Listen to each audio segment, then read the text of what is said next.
Hey guys, welcome to Delf Stack, and this is how to save Messenger video call. So, guys, if you ever wondered, there are no direct feature on the Messenger to save a Messenger video call, but you could do a built-in application, which is you could do a screen record. As you can see, when I go to the notification panel, I have the screen recorder on my phone over here directly into my phone.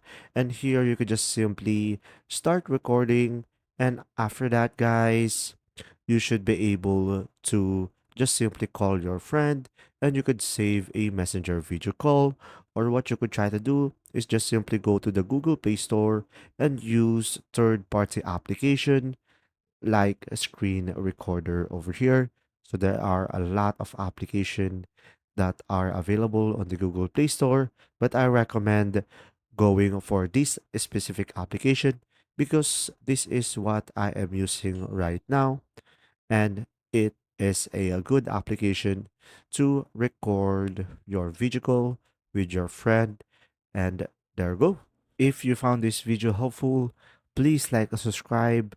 And if you have any questions, just simply go ahead and comment down below, and we will do our best to answer them all.